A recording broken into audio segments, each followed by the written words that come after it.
Olá, povo de Deus, eu sou o pastor Carvalho Júnior e eu também faço parte da Academia de Pregadores. Uma escola online que fará uma diferença radical na sua vida e na sua história. Nós vamos estudar o livro de Deus, que é a Bíblia Sagrada. Uma coisa importante que você deve pensar agora: em quem eu vou investir? Invista em você mesmo. Academia de Pregadores, aonde você cresce, aonde você aprende, aonde você aprimora o seu ministério. Deus te abençoe.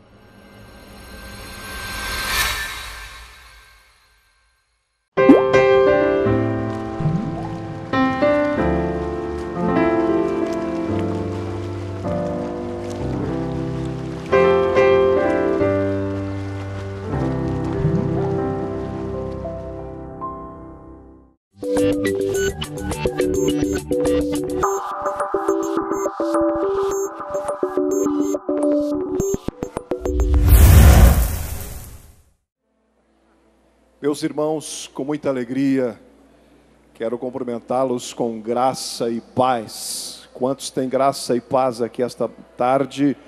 Diga aleluia.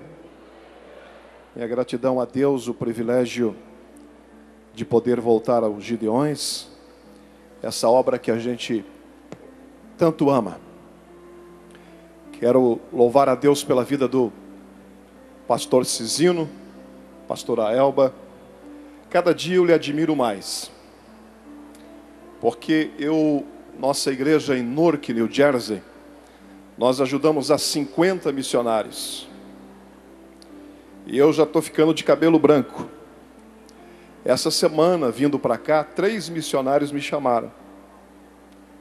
E quando eles me chamam, o coração aperta, às vezes eu tenho até medo de atender. Missionário da Índia, nós ajudamos a 4 missionários da Índia. O missionário da Índia me chamou esta semana. Missionário de Cuba, eu sei que Gideões está tanto na Índia quanto em Cuba. Pastor Herrera, pastor Peter Palani da Índia, precisando de ajuda. Eles não têm a quem recorrer. A gente ajuda com pouca coisa e eles sempre precisam mais. E aí a gente treme quando recebe esses telefonemas. E o pastor do Haiti, Gideões, também está lá. Pastor Julian Todd está fazendo uma cirurgia esta semana na Flórida. É um cidadão americano. Ele é haitiano, o primeiro haitiano. E está passando por uma fase de saúde muito complicada. Cuida de 150 crianças. Todo ano a gente vai lá. Então eu, com 50 missionários, passo dificuldade, não sei o que fazer às vezes. Me dá dor de cabeça, perco o sono. Algumas madrugadas minha esposa já me cutucou e disse: o que está acontecendo com você? Está chorando por quê? É porque às vezes eu não posso atender a necessidade de tantas coisas que me são solicitadas. Às vezes eu digo: Deus, por que, Senhor, eu? Por que eu? Há tantos pastores, há tanta gente, há tantas necessidades. E aí imagina, meu amigo, se com 50 eu passo pelo que passo, os cabelos já estão começando a ficar branco. Imagina o que deve passar o pastor Cizino Bernardino. São quantas famílias? 1.326 famílias. 1.332, já está em 1.332. Pastor, o senhor é um milagre de Deus. Não é à toa que Deus tem preservado sua vida. E nós louvamos a Deus pelo senhor estar aqui neste congresso, pela obra que o senhor faz. Eu tenho certeza que eu estou representando aqui toda essa multidão, todos os preletores que já passaram e que vão passar por aqui. Nós somos gratos a Deus pela sua vida. Eu estou falando no nome de vocês? Estou falando? Tem alguém que pode dizer amém aqui, aleluia? Eu queria que você estendesse a mão em direção do pastor Cizino. É possível você estender a mão em direção a ele? Ele representa 1.332 famílias. Eu estou aqui há alguns minutos, ouvi duas dessas famílias, 2 desses missionários. Falta 1.330. Aí dá para a gente ter noção o que é Gideões Missionários da última hora. Isso aqui é a cereja do bolo. Tem gente que pensa que Gideões é o congresso que acontece em abril e maio. Isso aqui é a cereja do bolo, amigo. Gideões é o dia a dia, é 24 horas por dia, 7 dias por semana, 30 dias por mês, 365 dias por ano. Os missionários dos Gideões também comem. Também precisa de roupa? Precisa. Vamos levantar a nossa mão. Estenda a sua mão para cá. A oração mais poderosa que existe é a oração que você faz. Eu quero que você faça uma oração pelo pastor Cezino. Dá para você ficar em pé? Seria pedir demais para você ficar em pé? Em nome do Senhor Jesus, estenda a sua mão. Eu quero que você ore. Eu quero ouvir a sua oração. Eu não estou ouvindo a igreja orar. Deixa-me ouvir você orar. Tem crente pentecostal aqui essa tarde que fala língua estranha?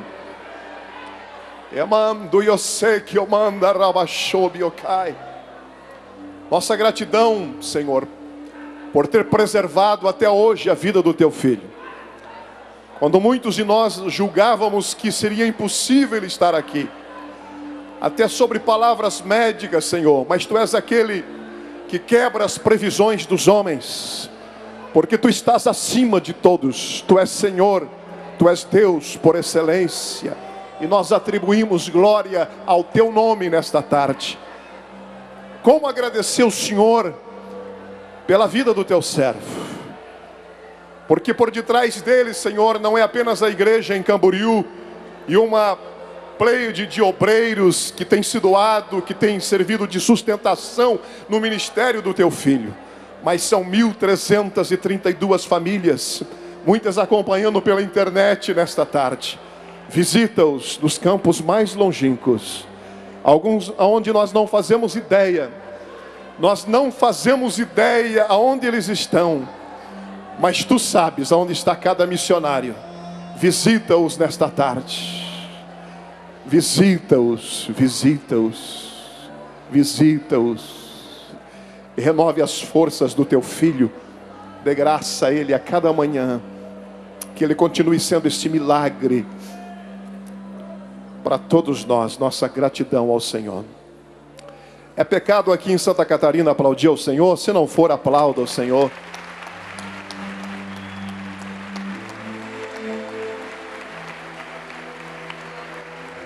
Eu estou com vontade de falar língua estranha, porque eu sinto uma presença doce aqui, e eu sei que não é outra. Eu conheço essa presença.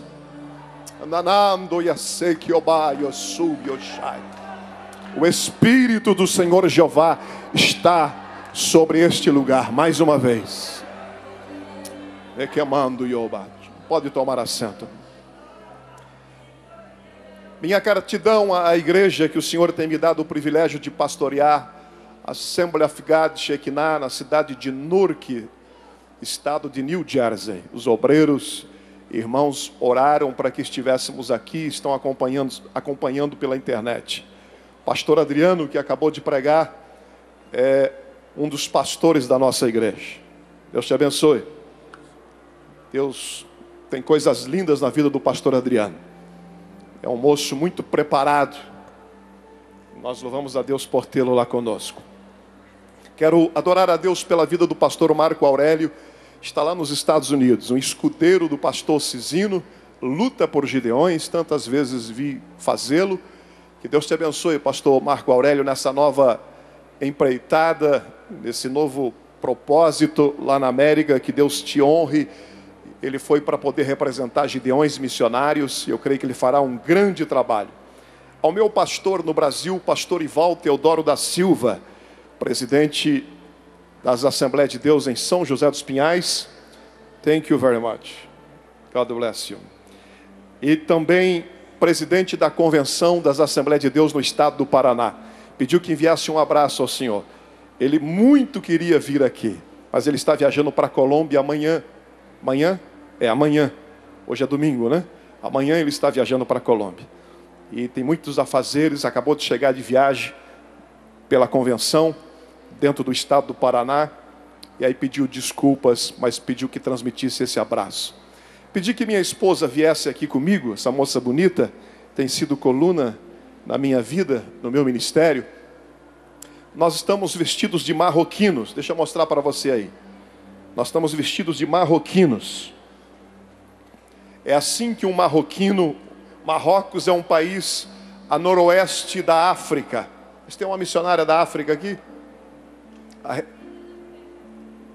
Minha filha na fé. Olha aí, a minha filha na fé. Que maravilha. Louva...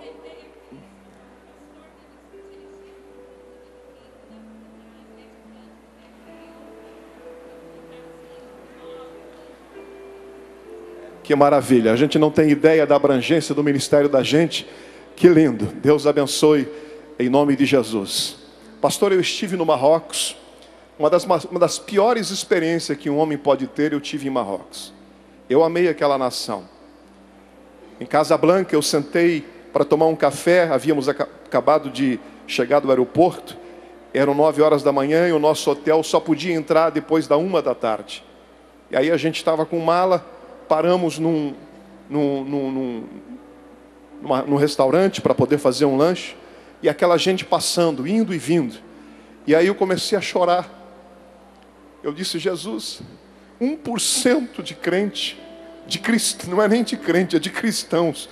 Envolve todas as áreas do cristianismo. Marrocos é um país 99% muçulmano. 99%. Encontramos um missionário lá, que só pode pregar para esse 1%. Ele não pode pregar para quem é muçulmano. Se ele pregar, se ele for pego pregando para alguém, ele é no mínimo deportado do país. Ele tem 3 igrejas em Marrocos. E ele cuida, as 3 igrejas ficam a mais ou menos 150, 200 quilômetros de distância uma da outra. E ele cuida das 3 sozinho, porque ele não tem ninguém para ajudá-lo. E quando nós ligamos para ele, ele ficou com medo que fosse alguém da polícia. Ele é americano, nós nos identificamos como alguém de New Jersey. Ele disse, olha, posso encontrar vocês no shopping. Eu disse, nós precisamos falar porque nós tivemos uma experiência muito terrível ontem à noite. Eu ouvia falar de pessoas que o diabo parecia que queria pressioná-las na cama. E eu dizia, o camarada comeu muita maionese de noite e está viajando na maionese. Até que aconteça com a gente. Naquela noite que nós chegamos, minha esposa quase morreu, porque o diabo entrou dentro do nosso quarto, cheiro de enxofre insuportável, e apertou a garganta dela. Eu vi a minha esposa morrendo. Quero dar 2 minutos, 3, para ela falar alguma coisa sobre isso. A paz do Senhor, irmãos. Eu quero compartilhar com vocês o segundo testemunho mais importante da minha vida, que aconteceu essa noite que meu esposo se referia lá no Marrocos. Porque o primeiro testemunho, não vou falar sobre ele hoje, mas foi o dia que o Senhor estendeu a sua mão sobre mim, tirou os meus pés de um charco de lodo e firmou sobre a rocha que é Cristo Jesus. Glória a Deus. Nós estávamos ali no Marrocos, meu esposo já estava dormindo, pastor Cizino, e eu terminara de ajudar os meus filhos pela internet a fazer um projeto escolar. Dei a bênção a eles, pedi a bênção à minha mãe e fui me deitar. Nisso começou uma grande confusão, um grande burburinho na rua, do lado de fora. Eu tinha a impressão que eram homens correndo atrás de um homem e eles falavam em árabe, eu não conseguia entender o que eles falavam. E de repente eu ouvi tiros. Então eu tive medo e me deitei. E assim como subitamente começou aquela confusão, foi uma grande confusão, uma grande gritaria, subitamente também se calou. E eu pensei, mataram o homem. Mas fiquei com medo, confesso que fiquei com medo de ir até a sacada para ver o que se passava. E fiquei deitadinha mais um tempo, esperando para ver o que acontecia. E eis que então uma sombra negra entrou pela janela, pela cortina, e tinha uma grande adaga na mão. E cravou aquela adaga no meu peito. E eu estava deitada imediatamente, o lado direito do meu corpo congelou. E eu não conseguia respirar, eu não tinha forças para falar. Eu queria acordar o meu esposo, mas eu não conseguia me mover. Eu tinha certeza que eu estava morrendo. E eu só conseguia clamar.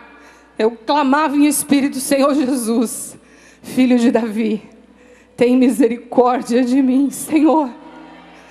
tem misericórdia de mim, Senhor, ou eu vou morrer. E então eu consegui, com todas as forças do meu corpo, era muito difícil respirar, doía muito o meu peito, e eu consegui, com uma fina voz, chamar pelo nome do meu esposo. Por 2 vezes eu falei: Josias. Na segunda vez ele levantou, acendeu a luz, deu a volta na cama. Quando ele tocou em mim, ele falou: você está muito gelada, o que está acontecendo com você? Eu disse para ele: ora e repreende o espírito da morte, porque ele está aqui e eu estou morrendo. Eu não conseguia respirar mais.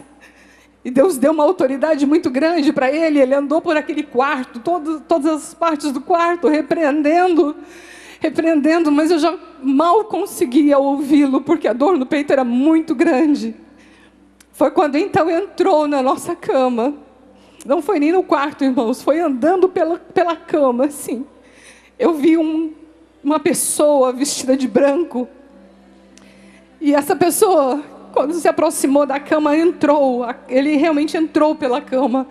E eu vi as mãos furadas. As mãos eram furadas e ele virou as costas para mim e levantou as mãos. E as mãos eram furadas também nas costas das mãos. E eu disse: Jesus, eu só conheço um homem das mãos furadas. E quando ele levantou as mãos, imediatamente aquele demônio, pelo mesmo lugar que entrou, saiu do meu quarto. Aquela adaga saiu do meu peito. Eu pude respirar, falar e glorificar o nome do Senhor. Depois que eu me recobrei, eu orava agradecida a Deus, mas eu disse: Senhor, Tu veio ao meu encontro, Jesus, Tu me salvou.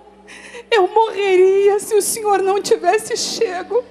Mas onde eu estou errando? O que eu fiz de errado para que Satanás pudesse tocar em mim? E o Senhor disse: você não fez nada, minha serva. Tudo isso aconteceu para que o meu nome seja glorificado. Eu quero te dizer que você está aqui. Muitas pessoas deixaram sua família, o seu lar, com problemas, com dificuldades. Muitas coisas ruins chegaram à sua porta, muitas situações difíceis. Não se preocupa não, meu irmão, não se preocupa não, minha irmã, porque o homem das mãos furadas está nos Gideões missionários. E essa situação que bateu na sua porta não é para a sua morte, é para que o nome dele seja glorificado. Eu agradeço essa oportunidade em nome de Jesus.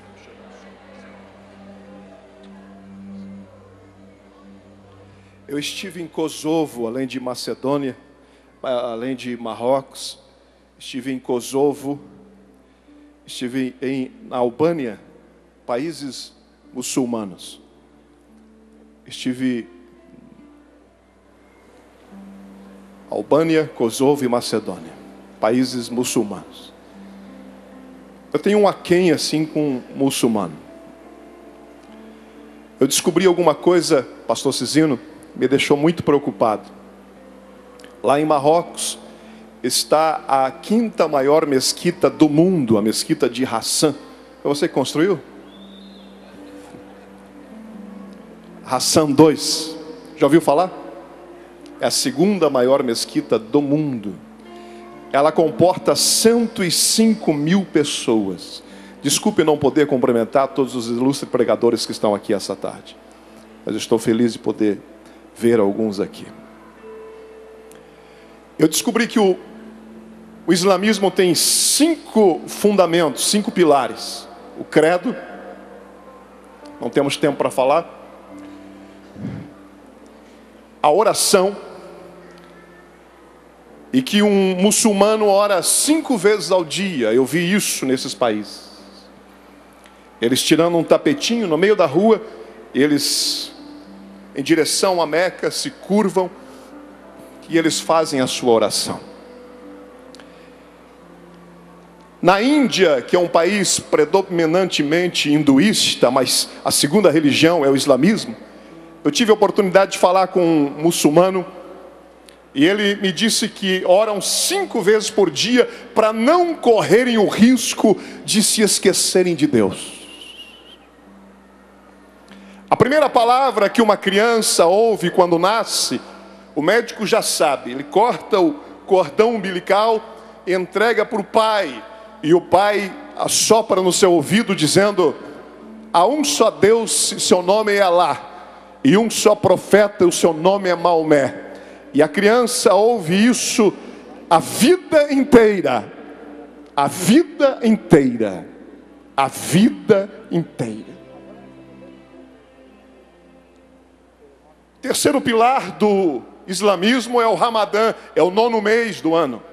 Isso é um congresso de missões, né? Isso é um congresso de missões.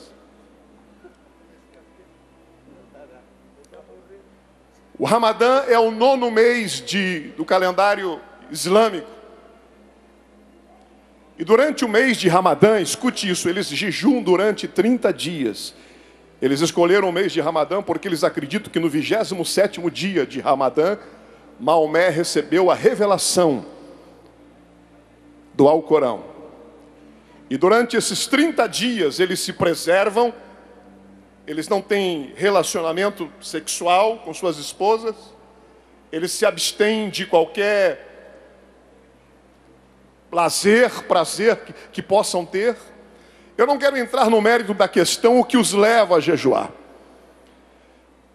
Se eles estão certos, se eles estão errados. Eu só quero dizer que eu, sabendo dessas coisas, fiquei com vergonha. Porque um muçulmano jejua 30 dias por ano. Do nascer do sol até o pôr do sol, ele não coloca uma gota d'água na sua boca, não come absolutamente nada. E durante 30 dias, ele lê o Alcorão. Todo ano, o muçulmano lê o Alcorão. Todo ano. Eu queria que você incomodasse o irmão que está do seu lado aí, dá uma cotovelada nele e diga assim para ele: se você não ora 5 vezes por dia, o muçulmano é melhor do que você.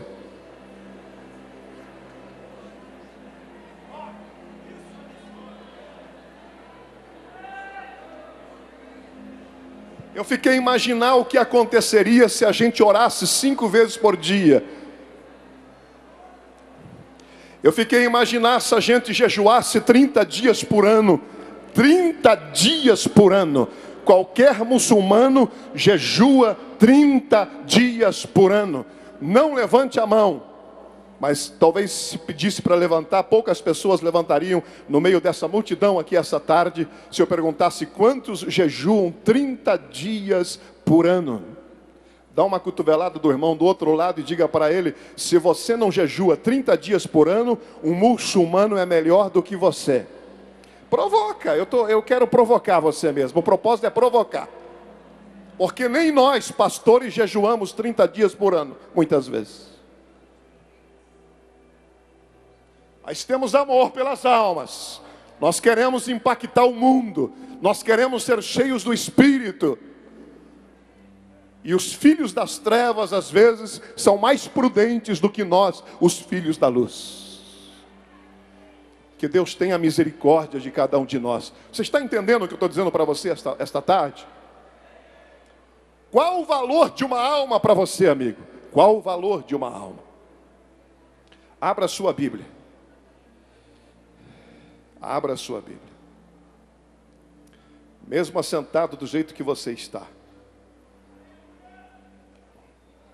Eu fiz 10.000 quilômetros para vir aqui. Deixei minha família, deixei minha igreja. E tenho uma palavra de Deus para entregar. Eu vou ter que abortar muita coisa. Que Deus me dê graça. Evangelho de João, capítulo 11. Versículo de número 35. 25. João, capítulo 11, versículo 25. Diz assim, achou? Evangelho de João, capítulo 11, e versículo 25. Disse-lhe Jesus: eu sou a ressurreição e a vida. Quem crê em mim, ainda que esteja morto, viverá. Todos vocês, 1, 2, 3. A didática ensina que a repetição ajuda a fixar na memória. 1, 2, 3. Disse-lhe... Não, alô. Quantos irmãos vieram nos Gideões, já acordaram, estão presentes? Diga eu. Então vamos lá, leia comigo, diga: disse-lhe Jesus: eu sou a ressurreição e a vida. Quem crê em mim, ainda que esteja morto, viverá. Só vocês, de novo. 1, 2, 3.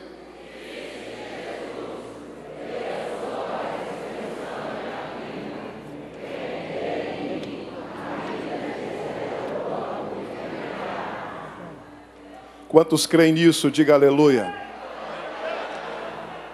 Feche a sua Bíblia. A ressurreição de Lázaro é mencionada única e exclusivamente no livro de João, o Evangelho de João. Por que Mateus não escreve a respeito da ressurreição de Lázaro? Por que Marcos não escreve acerca da ressurreição de Lázaro? Por que Lucas não escreve acerca da ressurreição de Lázaro? Porque está exclusivamente no Evangelho de João. Mateus apresenta Jesus como rei aos judeus. Os judeus estavam interessados em um rei.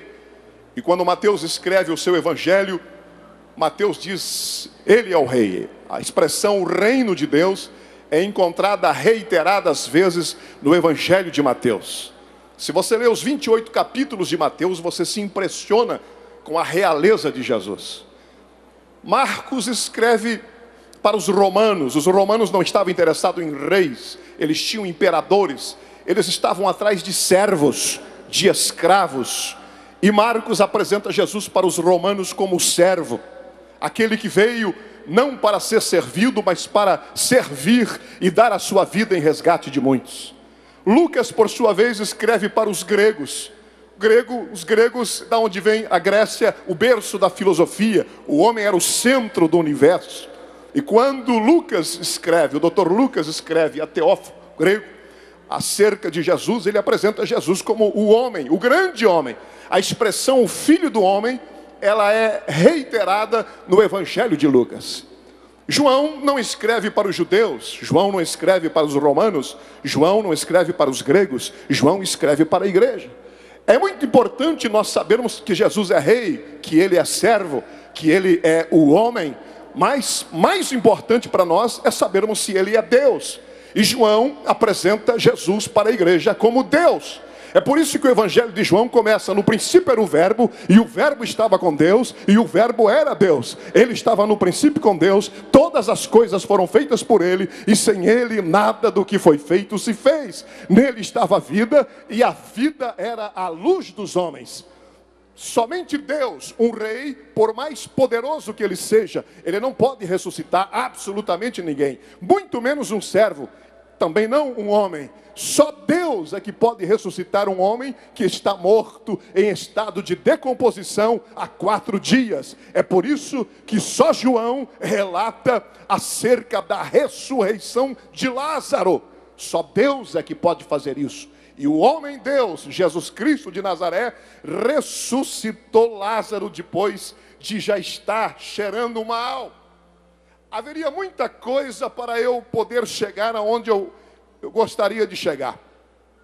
Mas deixa-me nesta tarde dizer para você o seguinte: enquanto Jesus esteve aqui na terra, ele realizou apenas 3 ressurreições.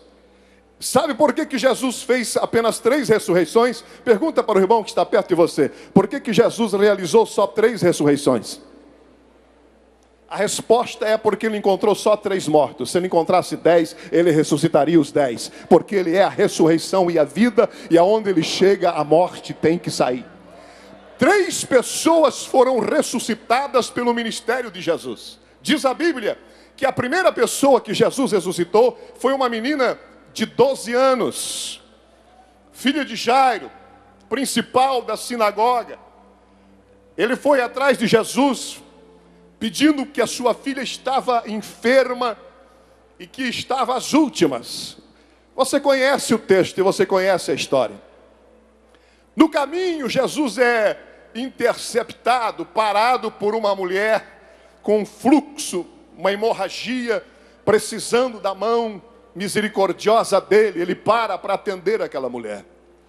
Quando ele está terminando de atender a mulher, chega alguém e diz: não incomode mais o mestre, a menina morreu. Jesus disse: creia somente, Jairo, me leve à sua casa. Quando chegaram na casa de Jairo, diz a Bíblia que a menina estava dentro de casa. Estava morta sobre a cama. Esse foi o primeiro morto que Jesus encontrou no seu ministério. O segundo defunto que Jesus encontrou foi um moço, filho de uma viúva. Ele era filho único de viúva. A mulher já sentia a falta do marido. O filho talvez fosse a única esperança dela. E agora o filho morre. Nós não podemos, a menina tinha 12 anos. E o que dissermos acerca desse moço seria conjectura. Talvez 18, 20 anos. A Bíblia diz que era um moço. Vamos conjecturar que ele tivesse 20 anos de idade. Quando Jesus encontrou esse moço, ele já estava a caminho do cemitério. A moça, a menina, estava dentro de casa, morta dentro de casa. Ela não havia saído ainda.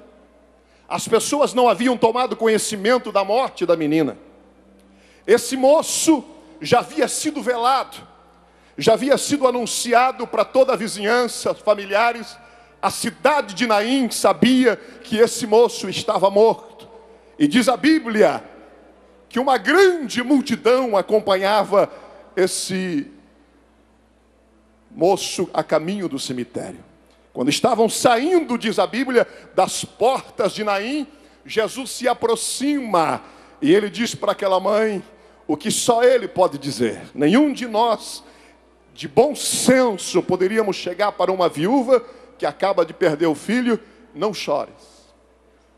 Não há palavras que possam consolar alguém que esteja numa situação como essa.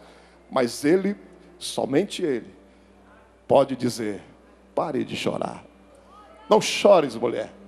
Não chores.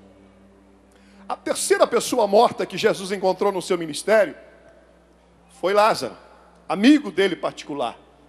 A 3 quilômetros de Jerusalém, Jesus se hospedava na aldeia de Betânia. Todo ano ele ia lá. Pastor Cezino já esteve lá, onde Lázaro foi sepultado. Existe alguns degraus para você ter acesso até onde o corpo ficava. Uma antecâmara, cavado na rocha. Milagre, quando você conhece o local, é muito maior do que você possa imaginar. Não foi só a ressurreição, mas trazer o indivíduo lá de baixo, por aqueles degraus até em cima, enfaixado da maneira como ele estava. Mas milagre não se explica. Milagre é milagre. Lázaro estava sepultado já fazia 4 dias. A irmã de Lázaro disse para Jesus, quando Jesus pediu, eu não quero detalhar porque não temos tempo para isso, nem é necessário. Quando Jesus pediu que abrissem a porta do sepulcro, que removessem a pedra, Marta disse: Senhor, não faça isso, já cheira mal. Vocês conhecem a história? Jesus lá de fora, ele grita: Lázaro, vem! E Lázaro veio para fora. Jesus disse: desatai-o e deixai-o ir. Essas são as 3 ressurreições que houveram de 3 mortos que Jesus encontrou no seu ministério. Estas mortes representam as condições externas, ou elas revelam as condições externas daqueles que estão afastados de Cristo, que não conhecem a Cristo e que ainda não nasceram de novo, embora a sua condição interna seja a mesma: morte, morte.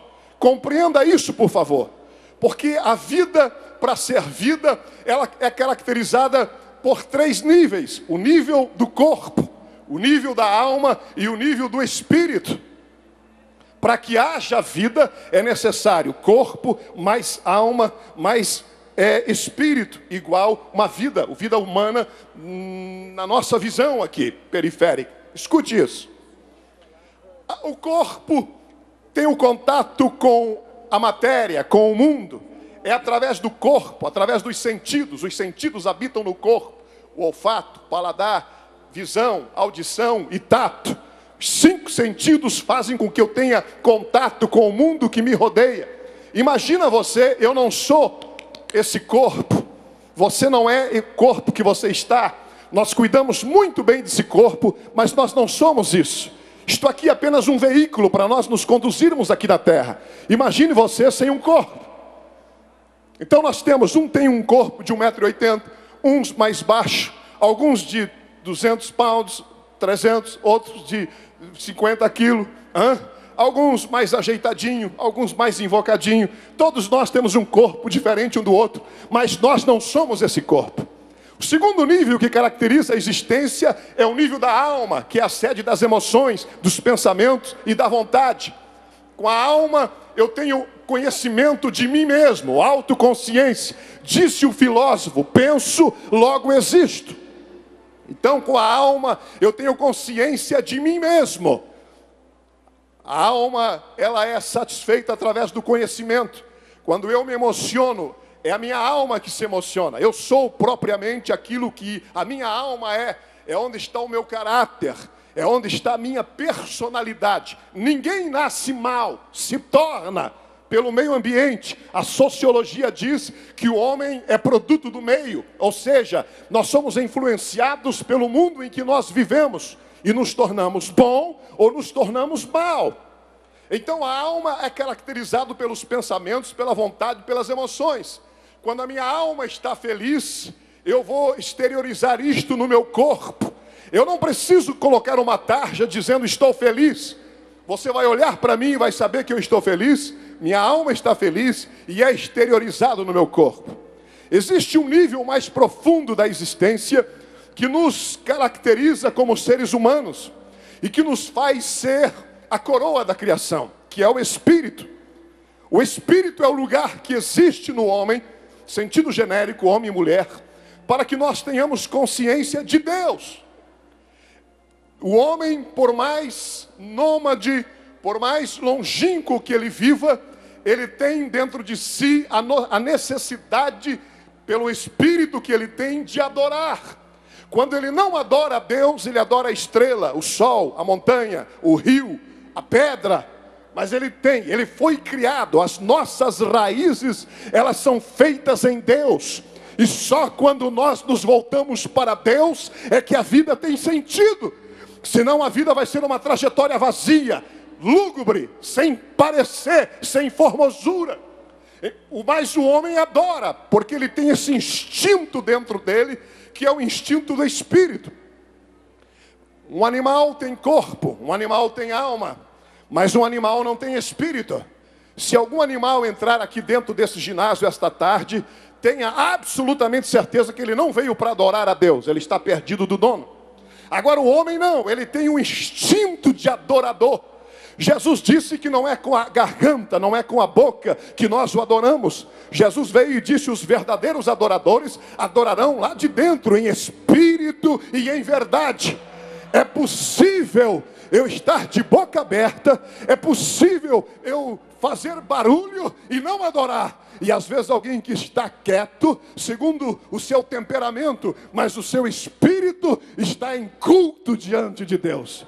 Eu quero convidar o seu espírito esta tarde para prestar culto àquele que é o Espírito dos Espíritos, o Senhor dos Exércitos, Deus Jeová Rafá. A Ele honras, a Ele adoração e a Ele glória.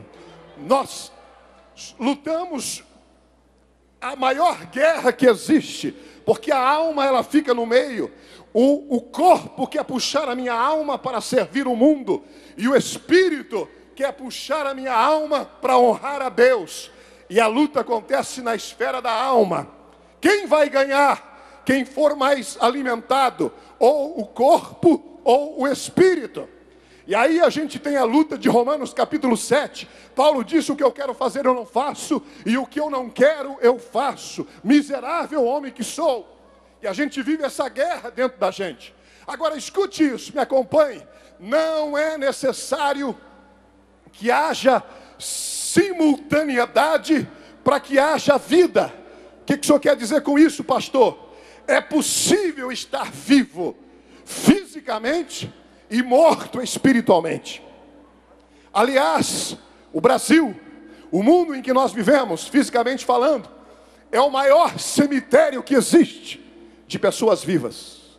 Nós lidamos com pessoas todos os dias, que elas trabalham, elas viajam, elas fazem, elas vão e elas vêm, mas elas estão mortas.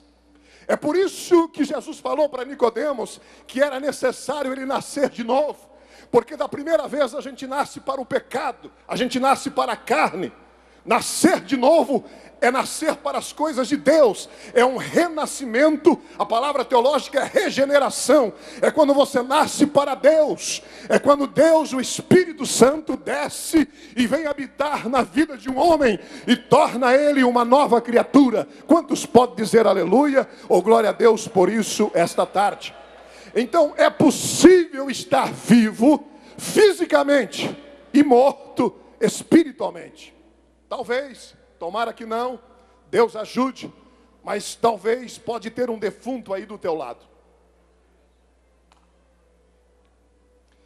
Se ele não se locomove no espírito, se ele não fala línguas, se ele não adora, se ele não, ele entrou perdido aqui, talvez até tenha vindo pelo piloto automático, mas quem é vivo adora, quem é vivo presta culto.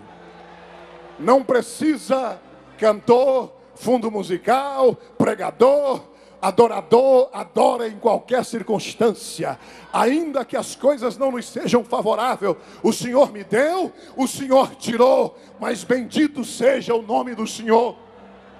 Ainda que a figueira não floresça, não haja fruto na vide, o produto da oliveira minta, nos currais não hajam vacas, todavia eu me alegrarei no Senhor e exultarei no Deus da minha salvação.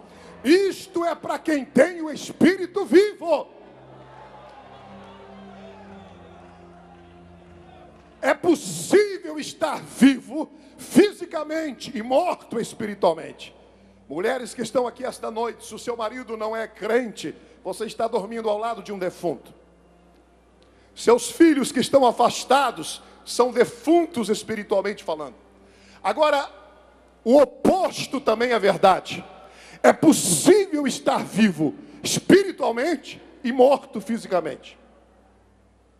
Há milhões e milhões de pessoas numa tarde como essa que estão mortas fisicamente, mas estão vivas espiritualmente. Elas não estão no estado de Zoom, elas não estão no estado de karma eterno, elas estão diante do Senhor adorando, verdadeiramente como nós jamais poderemos compreender, só entenderemos na sua plenitude quando nós chegarmos lá. Jesus disse para aquele ladrão da cruz: hoje mesmo estarás comigo no paraíso. Paraíso é uma antessala do céu, não é o céu. É como quando você vai no dentista, tem uma sala de espera. Não é a sala do cirurgião, dentista, mas ali você fica na espera. O paraíso é uma sala de espera. Eu creio que de vez em quando Jesus entra no paraíso. Ele está sentado hoje no trono do Pai. Jesus está no trono do Pai, diz a Bíblia, Apocalipse 3:21. Ao que vencer, lhe concederei que se assente comigo no meu trono, assim como eu venci e me assentei com meu Pai no seu trono. Jesus está sentado no trono do Pai. Eu imagino que quando Jesus chegou no céu, levou cativo o cativeiro, que nós não temos tempo para explicar lá de Éfeso, ele entrou com Abraão, Isaac e Jacó, Isaías, Jeremias, Ezequiel, Daniel, Zé, Joel, Amós, Badia, Jonas, Miqueias, Naum, Abacuque, Sofonias, Ageu, Zacarias e Malaquias do Antigo Testamento. Todos os santos do Antigo Testamento ele trouxe, porque enquanto ele estava pendurado naquela cruz, em espírito, ele desceu desceu às regiões mais lúgubres da terra para tomar de Satanás as chaves da morte e do inferno. E quando Jesus chega diante do Pai, parece que seria bonito se tivéssemos tempo, né? Salmo de número 24, abri a porta, as vossas portas, porque entrará o Rei da Glória. E Jesus chega lá em cima. Quando Jesus entra, Jesus parece, eu imagino, tenho o direito de imaginar, Jesus dizendo: Pai, deixa-me apresentar para ti Abraão, Isaque e Jacó, que estavam lá no seio de Abraão, mas que com a minha morte, agora o paraíso mudou de lugar, vem aqui para cima, eu estou trazendo, deixa-me apresentá-los. Parece que eu vejo o Pai dizendo: filho, antes de receber Abraão, Isaque e Jacó, senta-te aqui no meu trono. Parece que eu vejo Jesus se assentando no trono, o Pai dizendo: eu te coroo por toda a eternidade, a partir de agora, Rei dos reis e Senhor dos senhores. Toda a terra e todo joelho se dobrará diante de ti.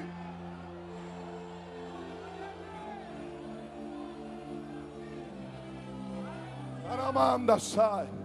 É possível estar morto fisicamente e vivo espiritualmente. Era o caso de Lázaro. Lázaro estava morto fisicamente, mas vivo espiritualmente.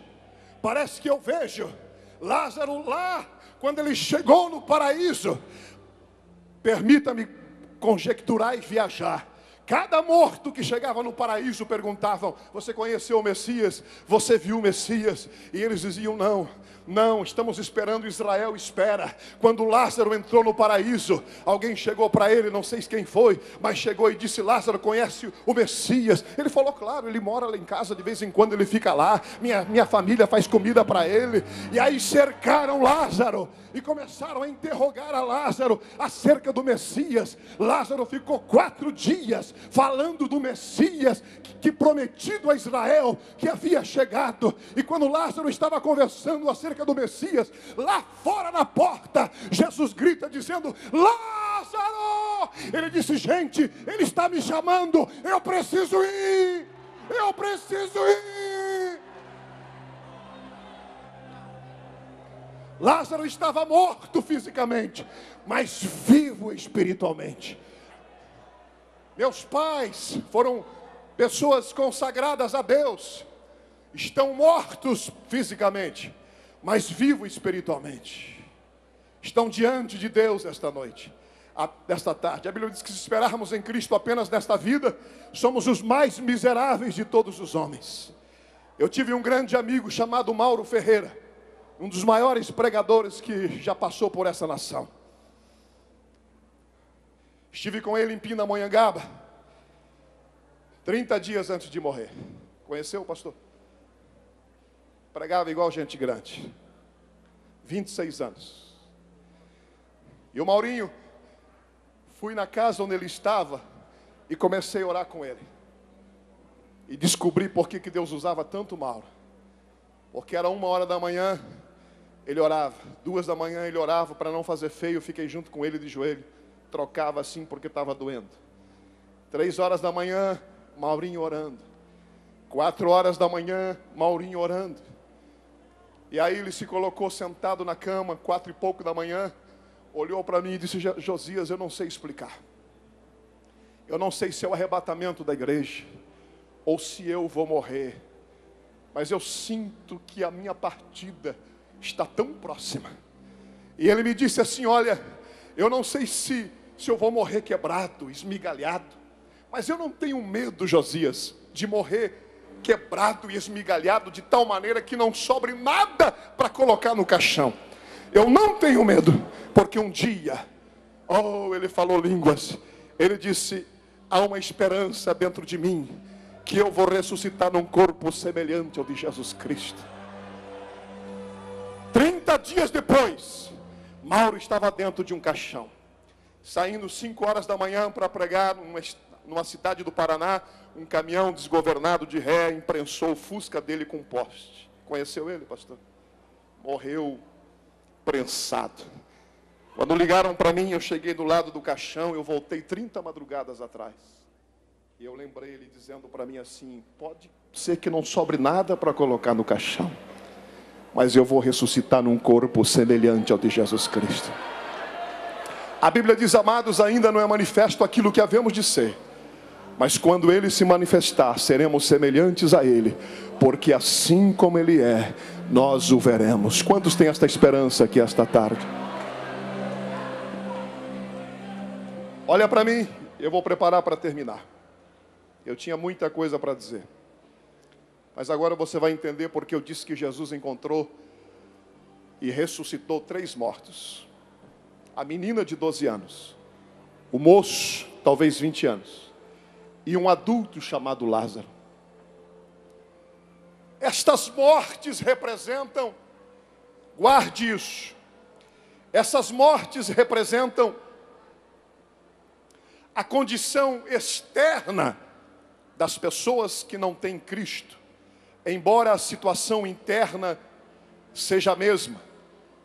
A menina tinha acabado de morrer. Ela tinha a face da inocência. Olha para mim, escute isso. A menina ainda tinha o sangue, porque ela tinha acabado de morrer. O sangue ainda estava nas suas veias. Os germes, as bactérias ainda não haviam entrado em ação para decompor o corpo dela. Ela não cheirava mal, ela havia acabado de morrer. Ela não estava vestida com os aparatos da morte, mas estava morta. Lázaro já cheirava mal, mas a menina estava tão morta quanto Lázaro. Essa era uma questão de tempo. Ela estava morta. Essa menina representa as pessoas que estão mortas dentro de casa. Pessoas que vêm à igreja, pessoas que estão ligadas no piloto automático, são as primeiras que nós precisamos alcançar. São pessoas que já não sentem mais as emoções da vida cristã. Elas até levantam a mão, mas não adoram.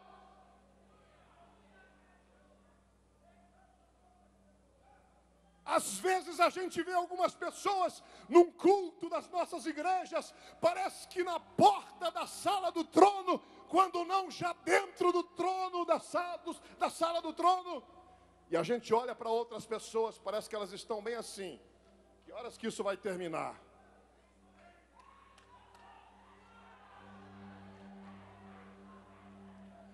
Quando o Brasil vai para a prorrogação, eles não reclamam.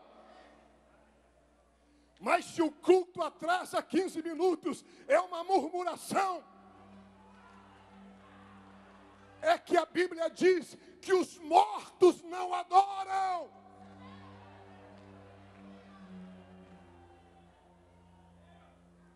Os mortos não te louvarão, Senhor.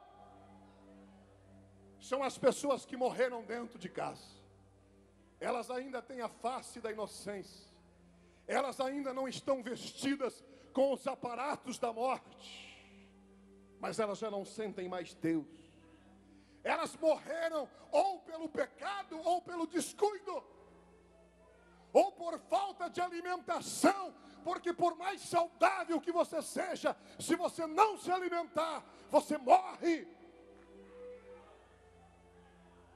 Eu não estou falando de se alimentar de barulho e de movimento. Eu estou falando de se alimentar da palavra. A palavra de Deus que alimenta. Nem só de pão viverá o homem, mas de toda a palavra que sai da boca de Deus.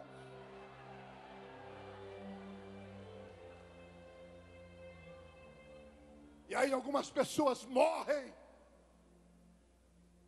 Perde paixão missionária. E sabe qual é um problema nosso? Nós estamos querendo levar para o céu muita gente morta. E aí o nosso ministério pesa, fica difícil. Me dá 10 minutos, pastor, vou terminar em 10 minutos.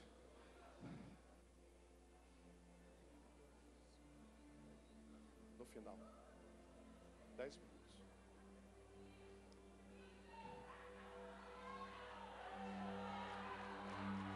Tem gente viva aqui? Tem gente que está com seu espírito vivo aqui essa tarde? Aquele moço, a morte dele, foi o segundo que Jesus ressuscitou, a morte dele já havia sido manifesta. São aqueles que morrem no nosso meio e já vão lá para fora. A morte deles é manifesta. São pessoas que cantaram conosco, que adoraram a Deus conosco. E quem sabe há algum pai, alguma mãe aqui essa tarde que já viu o seu filho cheio do Espírito vivo, mas está morto nessa tarde. Sabe qual a palavra de Deus para você hoje? Não chores, não chores. Você ainda vai viver para ver aquele filho cheio do Espírito Santo. Se ele não veio nos Gideões, o Espírito de Deus vai visitá-lo aonde ele estiver essa tarde. E você vai viver para ver aquele marido ainda embriagado na unção do Espírito do Senhor. Você pode acreditar nisso? Lázaro representa aqueles que já morreram, já estão em estado de decomposição, já não sabem mais discernir o que é certo, o que é errado. Agora praticam aquilo que antes eles condenavam. Estão nas orgias, nas noitadas, nos pecados mais variáveis possíveis. Agora do que? Termino. Fiz 10.000 quilômetros para vir aqui. Deixei minha família, não pedi para vir. Não vim vender DVD e nem fazer agenda. Sou pastor de igreja. E o ano que vem eu só volto se tiver mais tempo.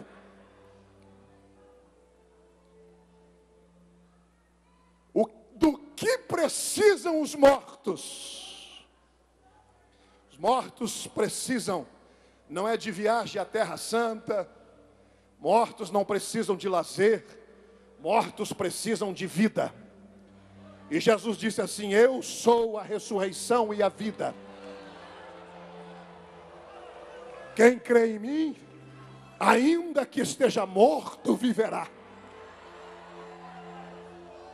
Para aquela menina, Jesus disse: menina, a ti te digo, talita cumi, levanta-te. E a menina se levantou porque a vida chegou. Para aquele moço, Jesus tocou no esquife e disse para ele: moço, levanta-te. E devolveu a mãe é a igreja. Cuida agora. Ressuscitar é Jesus que ressuscita. Quem cuida é a igreja que cuida.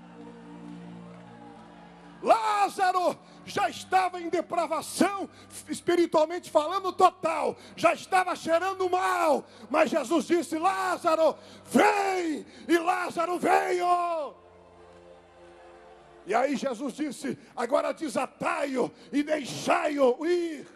Porque ressuscitar é Jesus que ressuscita. Agora desatar é tarefa da igreja. Só a igreja que pode fazer isso. Levante a sua mão para o céu. Ore por um parente seu agora. Eu não posso fazer aplicação da mensagem, que não tenho mais tempo. Mas ore agora por alguém da sua família. Ore por alguém que está afastado. Feche os teus olhos. Você que tem um parente afastado, deixa-me aplicar 1 minuto. Você que tem um parente afastado, fica em pé no lugar dele, porque Deus vai lá no Maranhão agora. Deus vai lá na Albânia agora. Deus vai lá no Haiti agora. Deus vai lá em São Paulo agora. Deus vai lá no Rio de Janeiro agora. Deus vai quebrar portas do inferno. Aquele filho vai ouvir: talita cumi, levanta-te, levanta-te. E vai devolver a igreja.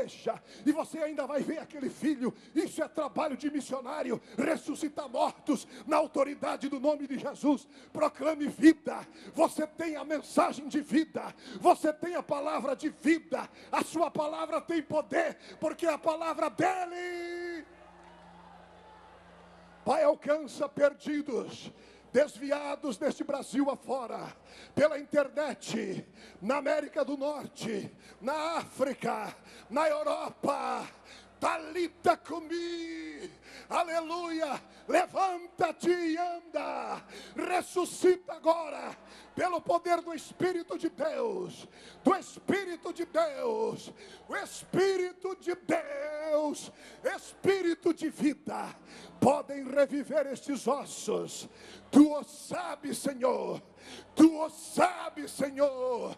Tu o sabes, Senhor. Sopra dos quatro cantos sobre estes ossos e ressuscita.